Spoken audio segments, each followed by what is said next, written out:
Valentine is coming. Where is your boyfriend? You are sitting at home. So long. It's not only boyfriends we're looking for. Valentine is coming. Where is your girlfriend? Ladies and gentlemen, we're just 2 days away from what is considered the third most globally profitable holiday, St. Valentine's Day. So we took to the streets to ask some Nigerians some important questions about the Day of Love. Is love enough in this economy? If your partner forgets Valentine's completely, is it forgiveness or is it goodbye?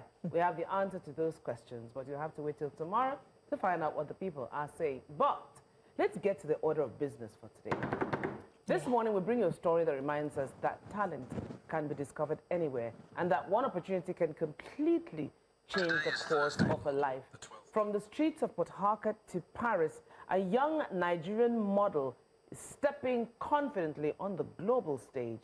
Prince Charles made his worldwide debut on the runway for Louis Vuitton, one of fashion's most prestigious platforms, after being discovered by talent scout and founder FSModel Management, Kimbel Simeon.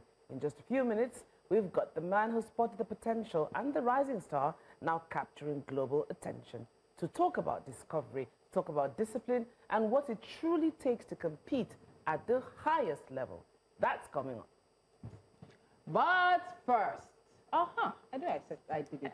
The National Assembly was the scene of a few heated moments on Wednesday during some committee sittings. Now, there was a moment between Senator Natasha Akpoti-Oduaghan, I beg your pardon, representing Kogi Central Senatorial District, and the chair of the Committee on Steel Development, Patrick Indubweze, over asking the Minister of Steel, Shuaibu Audu, more questions during the budget defense session.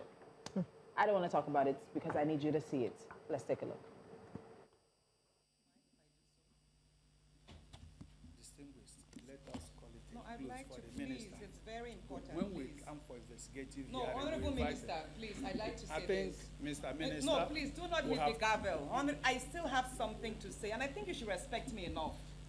Please don't do that. I've given you respect. No, that's Mr. not it. Minister, your Mr. time is Chairman. up. Thank you. Then that's fine.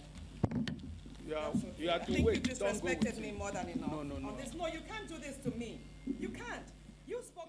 So this was the situation yesterday. There was another heated situation that also happened as well. Some people calling, I think, accusing each other or insinuating that somebody is a bootlicker. With the ruling party. With the ruling party. So much is happening in the National Assembly. With Valentine, keeping up with the 10th National Assembly. So at the end of the day, I think there are two things in this particular video for me. One is how it seems Senator Natasha Akpoti-Oduaghan, her proper title, continues to be treated. And two, I feel like they've taken the bow and go situation where when we do the larger National Assembly and you're trying to find out if you're trying to question senators and ministers and other presidential appointees, and you've taken it to committee. Because what she's saying is that we don't know the next time we're going to see him, because when you continue the clip, she talks about the fact they're not even sure the next time he's going to sit here and answer questions. And this is a budget defense meeting. So you've taken sort of that bow and go sentiment into committee meetings, because she's very right. Before the minister sits down to answer their questions again, it could be another 2 years. They obviously don't care about what she has to say. Yeah. They don't. See the way the guy just hit the gavel. Is it that? Even after her saying yes, that, please, I'm not done, and I she still was have something to say. You didn't see the expression. I'm a bit worried that these people in the National Assembly, do they even really remember what their job there is? Is it just to look at documents and not ask questions and not query? A budget defense session, you can ask questions, can you not? Of course not. Because if you cannot, then let's see the rules stated that, okay, anytime there's a budget committee sitting, you are just supposed to listen and not question. She asked respectfully. That's what I'm saying. It's good that the clip has come back, because I was saying, look at the body language. It seems like, oh God, this woman has come in. Yes. This woman is just so extra. I beg, let's go on. You don't, I mean, whatever she's saying, please, let's just move on. And let's just move on. We're in a climb where things have changed. Probably decades ago, this would have been acceptable, but now you can't. It's not acceptable because it feels like you're... Decades ago, yes, it wouldn't have been gone away with it. But now you can't do this in light of, and everything is, this is live, and we're on the streets of social media. Now, social media is a part of us, whether we like it or not. And you think you can get away with this. You can't. I just want to say that they do not care. I don't think they even respect each other within the Senate at all. And this is a democracy. We're living in a democracy. The Senate is also a democracy. Everyone has the right to speak up. Everyone has the right to ask questions and say what they feel. So why are you stopping? Is it because it is Senator Natasha Uduaghan? If it was, you know, another senator like Ireti Kingibe, would you stop her, stop her from speaking her mind? But I want to take it back beyond that because we know of her issues in the Senate. My concern is whether it's a male or female senator, you're shutting down questioning of the Minister of Steel Development. There's a budget that they propose. There are plans they're proposing. If it means that you stay there until 12 midnight, right now we're currently, a lot of the world is watching congressional U.S. hearings. They don't give space. Do you guys watch Senator Jasmine Crockett? How she's on Attorney General and Bondi? They don't give They don't give space. It's not a situation of anything being convenient for the person who's sitting there and asking and answering the questions. You are talking about people's tax dollars, or tax naira in this situation now. You are taxing Nigerians more, and you want to continue to open the tax net, make sure more people, and this is where my taxes are going to go. If a senator says, I have questions, I don't have clarity on the full budget, I still have questions, you should be showing Nigerians that you can ask them questions. You can put them in the hot seat. You can demand answers and accountability and transparency from ministers who are presenting a budget for their ministries, not the minister should have said, he should have come in to Abita and said, listen, no, let the lady speak. Let the senator speak. But the thing is, now they want us not to make it a gender war. Is it about her being a woman, or the fact that she has stood up to a couple of them in the past and she has won? I think she's actually still being bullied. Yes. You know? They're making her feel useless.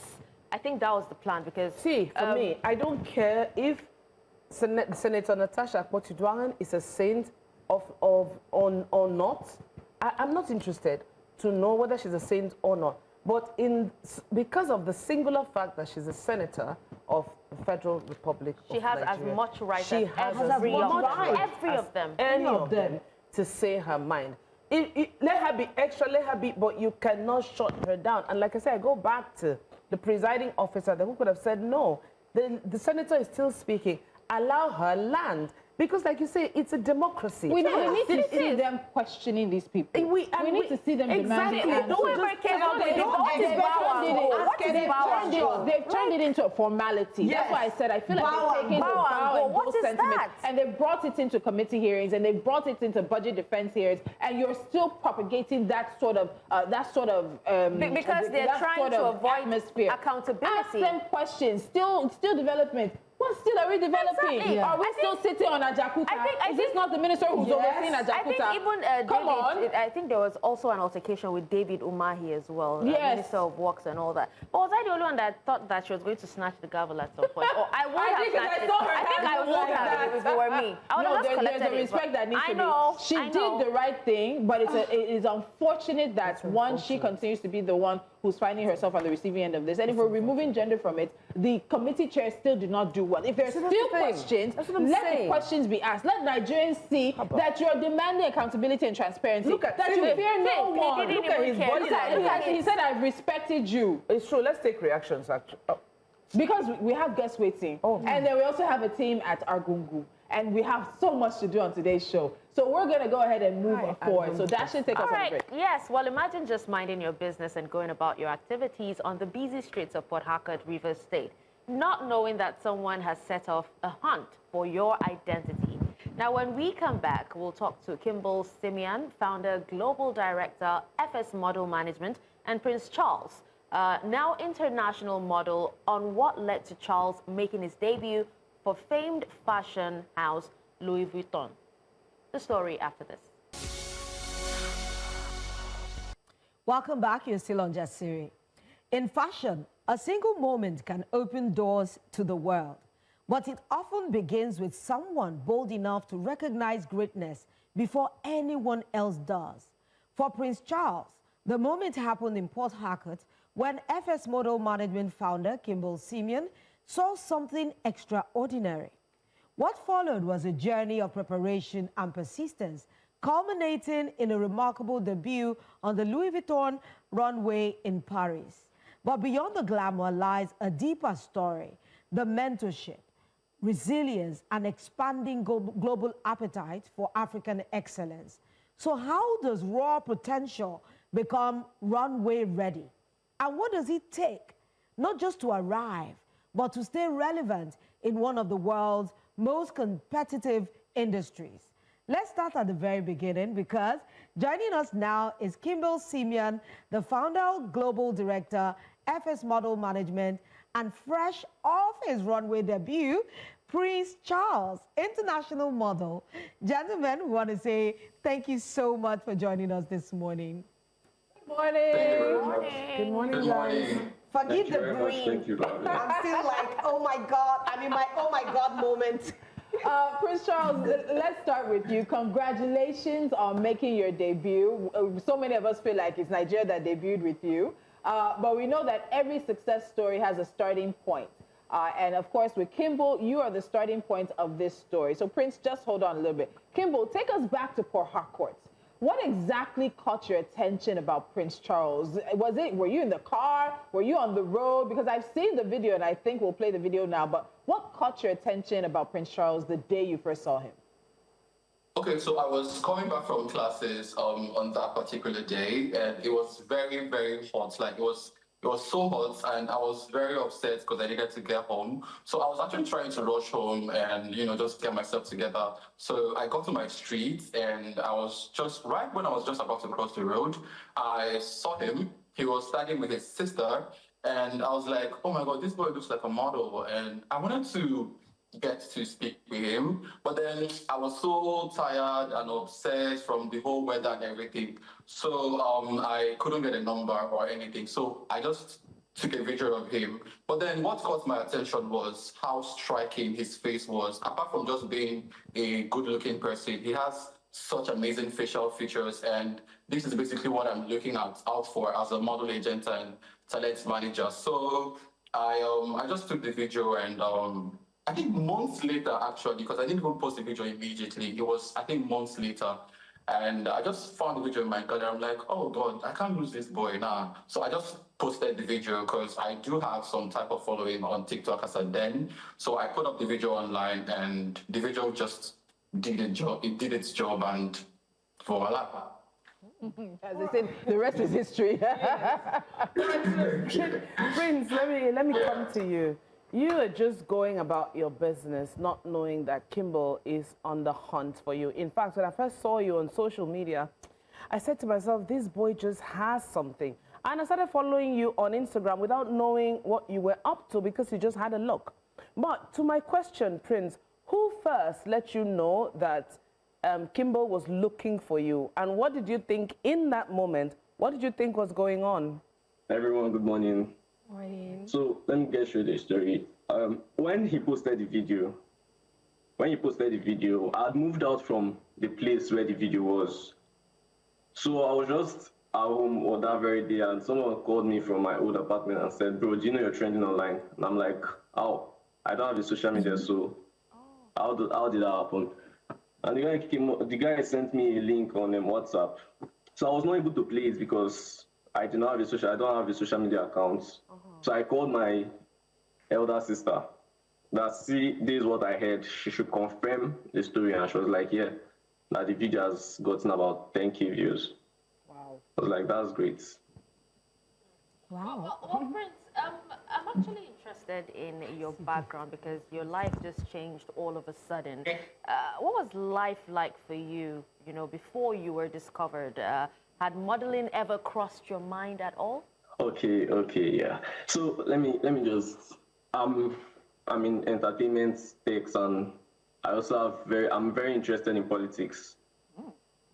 So I code, and I write cinematic movies. So when he posted that video online, when they reached out to me, I was not really interested in modeling because it never crossed my mind. So every day I sit down, the last thing that I actually thought about during last year was that I'll be like a runway model. It never actually crossed my mind. I was just all about coding, writing, finance, and just politics. That's basically what I've been into before this thing. And I also didn't have any social media account because I don't know, I felt like it was not really, it was kind of distracting for me. Wow. Look at him, so forceful about. Lolo, wait. Before you ask your question, Lolo, Prince, let me quickly follow up that question with this one. What then changed your mind about modeling? Because it seemed like you had your things together. You know, you arrange your life in such a way that, listen, I'm going to do this, I'm writing this. So what then changed your mind and you decided to go into modeling? Okay, so when the team contacted me, because as he posted the video online, he was not the first person to contact me. Someone from the team contacted me, and I had relationships with the person already. Like, I've known him for quite some time.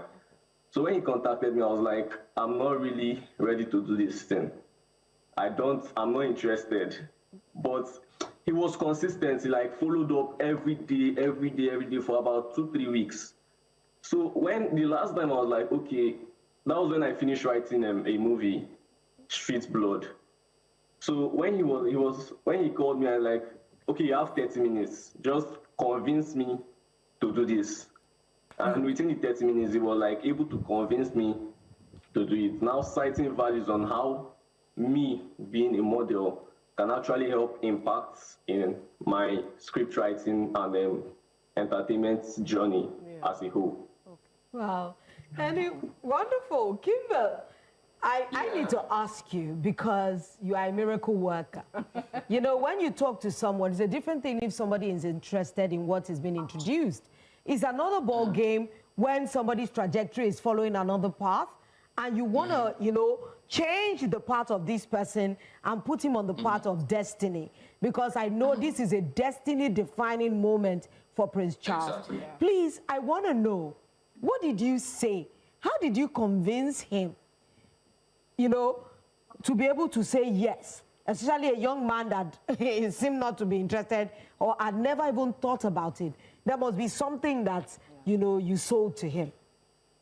Yeah, so just like you said, Prince Charles was a very tough nut to crack because I think it took a very steady 1 month plus to actually get a first meeting with him. See, just like you said, he had a lot of things going on for him already, and he had his life all put together, all planned out and all of that. So I think it was just a consistency, and I just kept calling, I just kept texting, I kept sending videos and like pictures of some of my models that have, you know, traveled, has been working, and I'm like, oh, this is something you can actually do. You look good, and you know, it took a whole lot of convincing to actually get Prince Charles to come on board. But I think what really sold the whole thing was the first day he came to the agency's office. So this was like basically after like a month plus of begging, basically. So he finally came into the office, and I think he just felt like he belonged because he saw some other models, and you know, my other models were in the apartment. So everybody was like, "Oh my God, Prince Charles, we saw your video," you know, stuff like that. So I literally just kind of opened him up a little bit. So after that day, he was a little bit more softer. He listened more. He didn't just hush me off that, oh, I'm not interested. So it took just a very gradual process, but eventually he came around, and that was the best thing ever. Honestly. I really like this story. You know, I told the ladies, we've had some really difficult stories to take this week, but this is the second story this week that is just really heartwarming for us. And it really does show the potential that so many young Nigerians have. So Prince, I'm coming back to you. Like, just talk to us about the mental shift, because you've said already that modeling was not something you even thought about. You're not even on social media. You're focused on politics and focused on coding. And now there's this opportunity. It's taking you a month to work your way around to thinking, okay, modeling can open up the world to me and for me. So what was the biggest mental shift you sort of had to make Does this mean for you, in a way, you feel like maybe you have to leave coding behind or leave politics behind? How did you work that sort of the mental equation around this? Yeah, that's a very lovely question. So let me just let me answer the question straight up. So the mentorship, it was more of, according as he said, as Kimbel said, I was not like feeling there's a business or something. I felt like family with FSModel. So the relationship was built, and in times of trouble, like I just reach out to him, see this modeling thing is all of people are just like, you're telling me what to wear, what to do. I don't really like it, and he'll be like, no, it's the process. You have to follow the process. So basically, the mentorship and everything it was him. It was the great relationship. It was everything. Everyone in FS, they were like very welcoming, and I just felt at home. So I did not feel like I'm leaving anything I'm doing. Maybe I put some of them on a standstill for some time, which I'm definitely going to go back to. But when I talk about writing, the major movement for me was, since this entertainment, and I'm already in entertainment, this like is a straight ticket for me to get like to the point I want to get to. So I looked at, it's been God. If God did not want it to come up, he would have not made the video blog. But since God, maybe this is what God wanted me to do, and that was why he made the video get to me. Yeah. If he did not want me to do it, he would have not done it to me. So I look at God's hand in it. I don't just like say anything. I just say it's been all God. Yeah. Okay, so how did your family take this? I'm really interested, because you asked your sister, like, is this real? I need to find out. What was the family response when they found out that, because I saw the video and I'm like, people were saying, oh, I know him, he's my brother, is this, is that, and everything. I'm thinking to myself, okay, this boy is just minding his business, doesn't know that half of Nigeria is probably trying to look for him, and now your sister, people around you are confirming. What was the family reaction when they found out why you were being hunted? I use that in this sense, why you were being headhunted, why you were being looked for, and then all the opportunity that was coming your way as well? I really did not tell my parents. It was just my sister, my older sister, and my younger sister. I think she saw the video and she came to show me. So they were, for the period that they tried reaching out to me, I did not inform my parents. It was after the first meeting, I was just like talking to my elder sister. She was also supportive, and she was like, just try them out. That was after she went through the chats of me and Kimbel, and she was kind of convinced, and she said, okay, just try them out. I think she also had like a hand in it, if not, because if she had not like given me that assurance of try them out, I don't think I would have been here. Yeah. That's the point. So when did you tell your parents? You know, because now you are on the international stage. So when did you actually break it down to your parents that you are going to be doing this? And what was their reaction, Charles? I did not tell my dad initially. It was my mom. I told her in November. Yeah, I told her in November. So we were supposed to leave for Lagos to go and finalize on the visa processes and all. So I told her that, Mom, see what is going on. It would be very wrong for me to like go do this thing without telling you, because I did not know it was going to be this fast. Of course.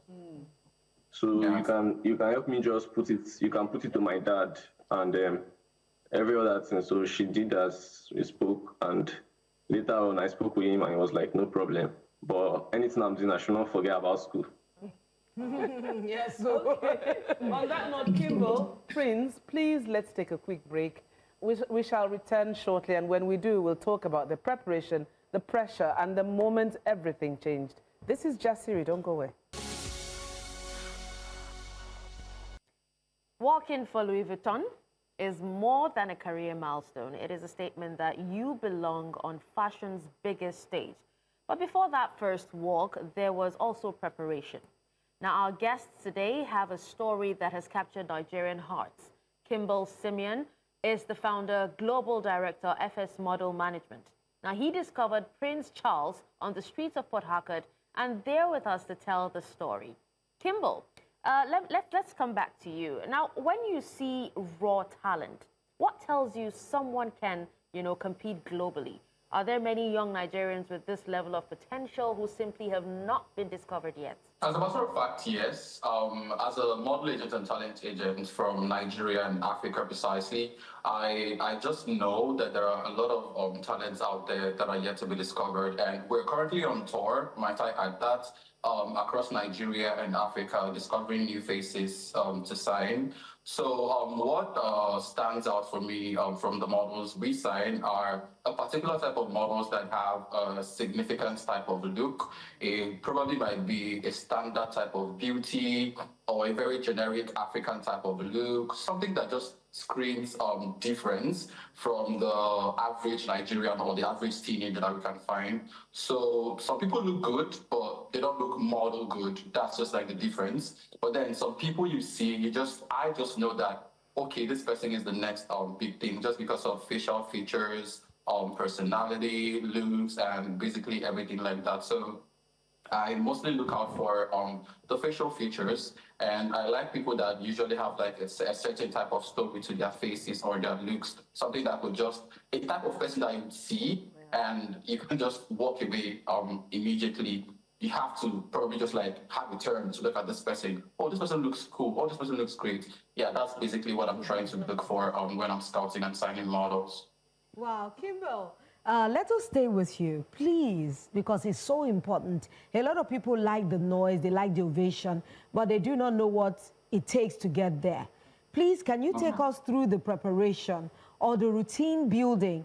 Because to put Prince from being who he is to becoming a model, even before Paris and the opportunities that came thereafter, how did you groom him so quickly? Okay, so first of all, credits to him. He's a fast learner.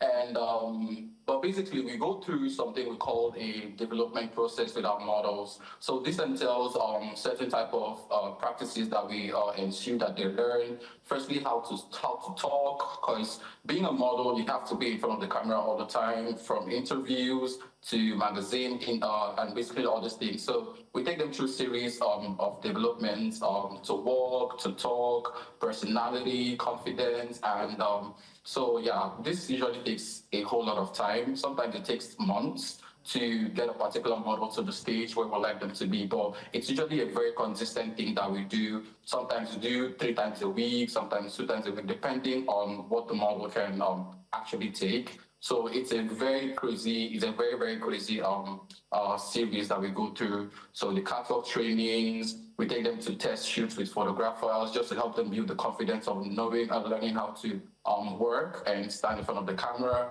And also some communication classes, teach them how to talk, how to speak with clients, because nobody wants to look a boring person. So they need to learn how to be able to be confident to speak to major clients around the world. So these are some of the development processes we take them with through. And once we feel like the model is ready, that is when we begin to propose the model to our international clients. But Prince Charles was an absolute greatness. It didn't take him I think less than 3 weeks, and he mastered the art of becoming a very social person. And yeah, so that's basically how it works for us. The process takes time, but he was very good with it.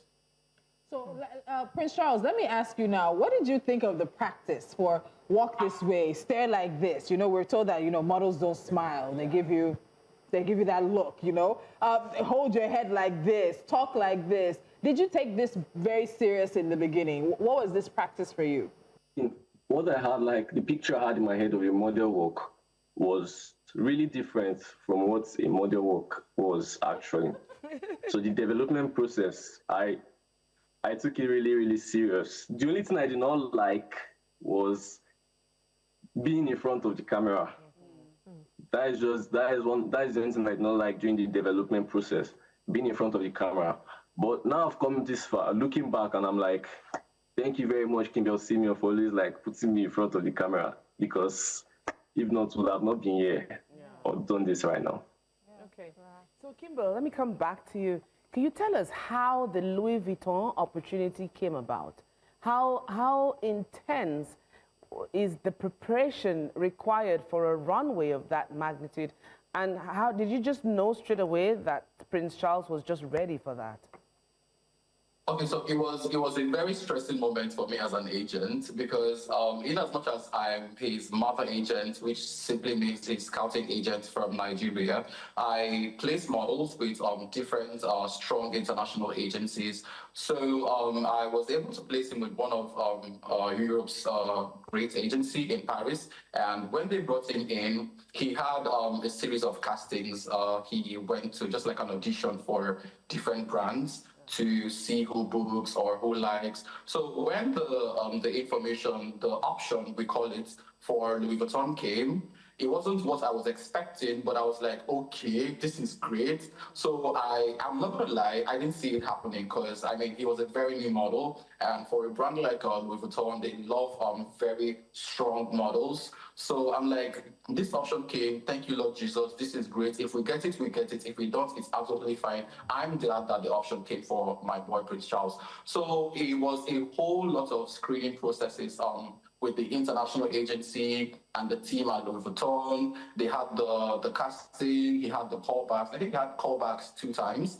And I was like, oh God, I beg you. I just kept praying. So after the callbacks, they had like a fitting just to see how the outfit would look on him. And he had the fitting. He also had hair and makeup testings. It was almost like a 7 stages of processes, and the boy did really good in all those processes. So after the last fitting, that was when we would all sit and wait for confirmations. I called him. I was like, if this comes, it comes. Yeah. If it doesn't come, we are good. Yeah. You've gone through all these processes. Some of the established models in the industry haven't even done this. So for you to come this far, it means you're on to. So if you get this, we will say amazing, we'll say thank God. But if it doesn't come, it is absolutely perfect for us as well. I was actually just thinking the same thing because I know that for a lot of models, you know, it takes so many years for them to get to where you are, Prince. It's a whole where you started from, you know. It's a whole process. But I think there are some technical connection issues even now. with Prince. Yes, even Prince. So let's just talk while we wait for them to come back, because that point you're making is a very valid point. That it takes some models so many years before they are on the runway for a fashion house like Louis Vuitton. You're going to do so much like JCPenney work. Yes, before you get to that his very first runway was Louis Vuitton. You know, Louis Vuitton. Louis Vuitton. And I just know that there's a destiny moment, a destiny defining moment. Because some people, this is what I always tell young people. I say, just put your foot out. This universe that somebody will call it, some of us that say God will say God, it will arrange your path. Imagine this boy is on his way, he's studying, he's not at home, he's not doing just being a miscreant. He was focused on his own thing. But you know, destiny was waiting. He might not know, but he might not even think that all the things he's doing was building in him discipline, was giving him calmness, was giving him focus, passion, things that he needed to quickly translate for a stage as big as Louis Vuitton. I think also there's the beauty in that, beauty in simple things. And I think that's where it's in that simplicity, it's profound. Yeah. Because there you are minding your business, you really don't, your mind no carry you go there. What am I? It's like someone comes and says, guy, this is not my business. I'm not interested in all that. I want to do this. But destiny, like you said, is charting you a different Permit me to say that he was he is most definitely meant for this. I mean, did you see the pictures of him on the runway? He was beautiful. Like he is definitely meant for and this. You know, he responds on social media when I lay a comment there and I'm like, I'm so proud of you, son. There's one I said, I'm so proud of you, son. I'm sure when I said it, when I typed, I said, hey, this guy was saying, who is this mommy that is? He always answers with a prayer, thanks, mom, with an emoji, but it's just to show that there's something, like Lola said, it makes you resonate with him. Yeah. There's something about him. There's a humility about him. Unforgettable look. The way his face is structured. You know, modeling, they look for structure. Kimbel, get eye. Kimbel, get eye. Look at him, even in the raw stages. He even looks foreign. This boy, if they told me that he had a bit of Ethiopian blood, I would say yes. There's something Sudanese about his blood. I would love to see his parents, to see what they are mixed. Do you see him on the wall? I see him, he was made for this. Look at this one. He looks like a foreign model. You know, okay, so look at him with the one behind. Like, they look like twins. Yes. You know, and he blends in so well. So if anybody told you that this was his first, you would never believe you wouldn't believe it. You know, he was Look at the confidence they for cry. Louis Vuitton for its men's fashion week 2026 runway. All of this started sometime mid last year. Yeah. And Kimbel too said that he had actually kept the video for a while. And then he posted it, remembered to post it a month after. And, you know, I really do believe sometimes sometimes leave your house. Yes. That is it. Be on. Go to the market, vex. If you're going to be blessed, you have to be on your way. Yeah. I keep telling people that waiting for something, that's not the way life works. You take one step, then you leave the rest to things that you cannot control. Have the fluidity of water. Water takes so many Do you forms. know when I met Just Dashin? move. I met her just on the carpet of Eloy or something. Eloy, For the really? first, I just liked her so much. But we She still at, was so the other beautiful to No, I me. think would have been. No, that was a One of the early ones. And I went to her, introduced myself. She was so 2020, gracious. yeah.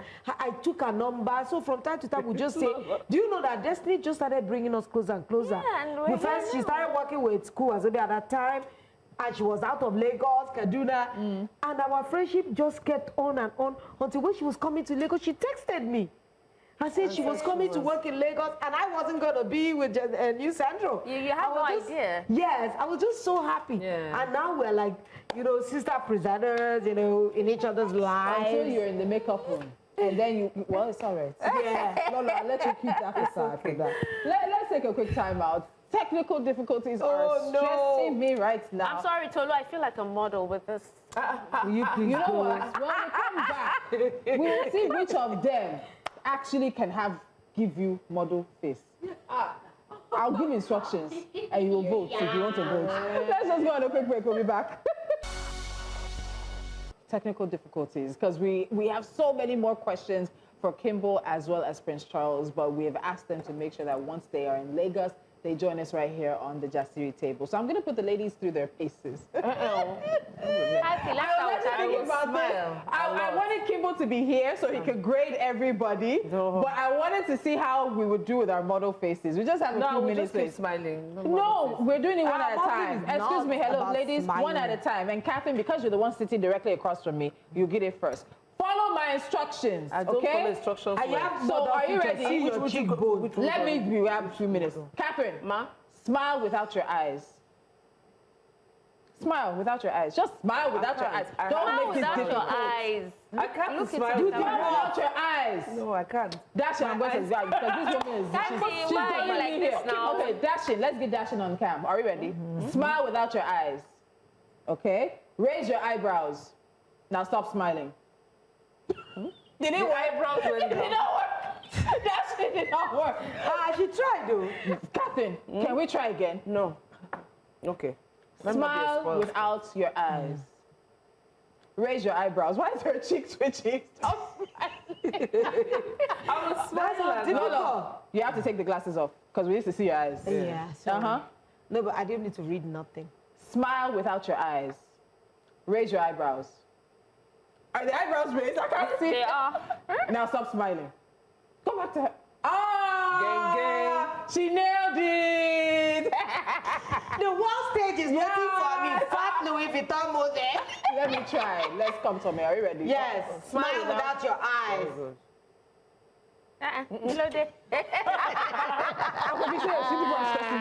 I'm smiling without my eyes now. Okay. Smile that. Raise your eyebrows. They didn't say pout, though. They didn't say raise your eyebrows. That was You not will know that. The Louis Vuitton, that's all she knows. That. No, that shouting, she does it. What's your problem? We're still on morning TV. Oh, sorry. No, Thank you very much. No, I like to be in control of my facial features, and I like my facial features to be free to do whatever it is they want to do. But remember the day we had the beauty queen, and after the show we tried their walk. I remember doing it when I was younger. You put a book on your head, put your arms out straight, and then put each foot in front of the other. There are ways, and we might just think that what they do is easy, but when you listen to Charles, it's not easy. Do you know that I don't even think I take the best pictures when I'm not smiling? Did you because hear what I Prince feel said? Prince said that the way he thought they walked, that was not the way they walked. It's difficult. Yeah, it's the difficult. way we think. You know, when we see them walk on the street, say, "Oh, I can do this now." It takes a lot of discipline. That's why I say there's no job that we do, any kind of job, even from the guy that picks sand. Have you tried to take a shovel and sand before? Very heavy, very difficult. And so people make it look effortless. Yeah. It's not like somebody say, acting. Is it not acting? I have seen an actor that Funke had to strike the set after 3 hours of trying for this girl to read 2 lines. And the lines are not like, oh, let me go to Ibadan. Just like, please, can you give me the cup? Yes, I can. It doesn't come easy for so many people. 2 hours. Can you give me the cup? They had to strike the set that day because we have already shot a part of that scene that the girl was seated. So they had to cancel everything, we had to reshoot. So don't think that any job is easy. Yeah. There are tricks to the job, there are challenges to it, there are disciplines to it, there are just ways. So you think that when we sit on this show, when we post-mortem ourselves, so many people you not even believe it. You know, isn't it just sitting down in front of the camera and speaking? Come and try it and see. Come and try it. Put on the stop. On the transcripting. The day Odogu came, that we asked him to present, he was shaking like this, just trying to read it's never, the prompter. You can't really diminish someone's job. I don't care what it is. Yeah. Whether you are a mason, whether you're a bricklayer, whether you are a lawyer, you have to give each job their flowers. Forget it. There is dignity in labor, no matter the labor you're doing. And I think that's one thing I want Nigerians to understand. Even so, I had the opportunity to sit down with Omotola Jalade Ekende yesterday. So we did an interview. She's around. And one thing she said is that she doesn't believe that Nigerians respect experience. Yeah. Whatever sector, not just in Nollywood, but in whatever sector, we don't seem to respect practitioners, the people who know the trade. We don't respect that, and I think it's something we need to work on. Respecting dignity of labor and respecting experience. It's not to say experience is the end all and be all, and it's not that experience always is right, but there's a place for respect. I think it's this generation, this Gen Z generation particularly. They don't see, you know, most of the time they think they are lords on themselves. This is a very self-serving generation. Yeah. They don't think that they have anything to learn from you. They feel as if they know it all. So I think it's this generation that seems to disparage experience, age. That's why someone like Kepela will come out and say he doesn't know. There was somebody in the early years that he said he didn't know. Is it SARS? Is it one musician? He said he didn't know. I'm like, and it was I'm not surprised. I'm not surprised. Do you know? There are some of these blues singers I never met, but I know their works. You were raised on them. Yeah. I had to go and read about them. I had to try to learn. Now, who is this? Oh, it's that jazz player. I used to like a lot of American blues. All the soul music. You know, they just had an eerie feeling to that. I had to learn and respect them. I think it was one of the Elvis I never met, but I like the honky tonk. We were watching one movie. It's one of these either animation or one of these children's movies, and they played the song, like an older 90s song. And then I played it later, and Corey was telling me, oh, that music was from the movie. I said, my darling, he's from what movie? Oh, no, you need an education. I had exposed her to Backstreet Boys. We've done Beyonce. We've done Destiny's Child. She knows Candy Rain and So For Real. She's listening to 90s R&B music. And she starts singing for the mommy's car. Because you cannot come and tell me that the music was made for your movie that was made for you. I told you the day I asked Rolla Simi who Michael Jackson was. He said he's a dancer. I had to quickly go and Google that. So yes, he dances, but dance you in public. I said, but dance was not his main thing. You see now, some of them are derived from Michael Jackson. All the Chris Browns and the Ushers that I see now. We have to go, but Kimbel is in my DM, but we promised to have him and of course Prince Charles anytime that they're in Lagos. Definitely Prince Charles to tell us all about his experiences walking the runway and so much more. And Kimbel talking to us about the growth of the Nigerian runway and, of course, modeling industry. From a chance discovery in Port Harcourt to the global spotlights in Paris, France.